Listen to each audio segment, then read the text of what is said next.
Cinema చాలా బాగుందండి. ప్రేక్షకులందరూ కూడా చూడదగ్గ సినిమా ఇది. ఇది పవన్ కళ్యాణ్ గారు ఈ సినిమాకి ఫస్ట్ హీరో అయితే, సెకండ్ హీరో మన మ్యూజిక్ డైరెక్టర్ ఎంఎం కీరవాణి గారు అని చెప్పుకోవచ్చు. ఎందుకంటే ఈ సినిమాకి ఇద్దరు హీరోలు.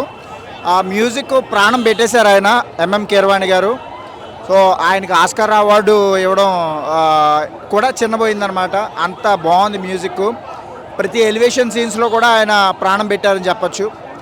అండ్ ఈ సినిమాలో నేను కూడా ఒక పార్ట్ అవ్వడం నాకు చాలా హ్యాపీగా ఉంది. లాస్ట్ క్లైమాక్స్లో చిన్న డాక్టర్ వేషం అనమాట, వైద్యం చేసేది. సో నేను సెకండ్ పార్ట్ కోసం ఎదురు చూస్తున్నాను. ఈ సినిమాకి నేను ఇద్దరు హీరోలు చెప్పాను. నిజంగా చెప్పాలంటే ఈ సినిమాకి ముగ్గురు హీరోలు అని చెప్పచ్చు. ప్రొడ్యూసర్ గారండి, ఇలాంటి సినిమా తీయాలంటే గట్స్ ఉండాలి. 5 సంవత్సరాలు ఆయన కష్టం నిజంగా స్క్రీన్ మీద చూస్తుంటే, అరే అమ్మాయి ఏం కష్టపడ్డారు రా బాబు. అసలు వేరే ప్రొడ్యూసర్ అయితే నాకు తెలిసి వదిలేసేవాడేమో. నేను కూడా ఆయన ఇబ్బంది పెట్టా తెలుసండి డబ్బుల కోసం. ఎందుకంటే పేమెంట్ అనేది కొద్ది లేట్ అయిందనమాట. సార్ నాకు ఇప్పుడు గిల్టీగా ఉంది. అలాంటి ప్రొడ్యూసర్ని నేను కూడా కొద్ది ఇబ్బంది పెట్టానని. సో ఫైనల్గా సినిమా చూసినప్పుడు నాకు కలిగిన ఆనందం నేను ఆయనకి థ్యాంక్స్ రూపంలో చెప్తున్నాను.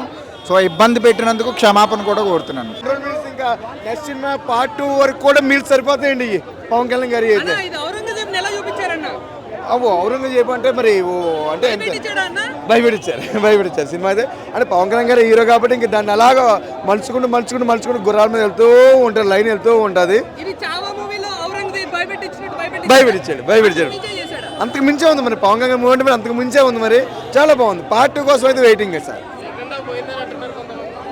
మార్చాలి అంటే కొంచెం గ్రాఫిక్స్ గట్రా తెలుస్తున్నాయండి. మరి కొంచెం మార్పు ఉంటే బాగుంటుంది. కొంచెం జాగ్రత్తలు తీసుకుంటేనే కదా. సెకండ్ పార్ట్ 2 అంటే ఇంకా హోప్స్ ఎక్కువ ఉంటాయి. సో చూడక్కర్లేదు హీరోయిన్ కదా. అంటే వచ్చింది ఫస్ట్లో వచ్చింది, మళ్ళీ మధ్యలో చాలా మిస్ అయింది, మళ్ళీ లాస్ట్లో వచ్చింది. అంటే ఎక్కువ హీరో మీదే బేసిక్ అంతా. హీరో ఒక ప్రయాణం సాగుతూ ఉంటాడు, ఒక టక్కర దొంగలాగా ఒక గుర్రం మీద వెళ్తూ ఉంటాడు పవన్ కళ్యాణ్. వెళ్తూ ఉండగా దారులు ఎన్నో అవాంతరాలు ఎదురవుతూ ఉంటాయి. దాన్ని సరి చేసుకుని జనానికి మేలు చేస్తూ, అంటే ఇప్పుడు డిప్యూటీ సీఎం కాబట్టి అంటే వేరే పార్టీ వాళ్ళు డైలాగ్ అంటే సేమ్ ఆ డైలాగ్ ఇందులో కూడా తీసుకోవడం జరిగింది. అంటే ఎక్స్ పార్టీకి డైలాగులు ఎలా ఉంటాయి బయట, ఇప్పుడు ఆ పార్టీ డైలాగులు ఇందులో కూడా డైలాగ్ సేమ్ ఆ టైప్లో కనిపించినాయి అనమాట. అదనమాట. అబ్బాయి యాక్టింగ్ అంటే ఆయన ఒకటి, ఆయన కొత్తవాడు ఏమన్నాను ఏనాడు అది అందరూ చూడక్కర్లేదు. Super cinema sir.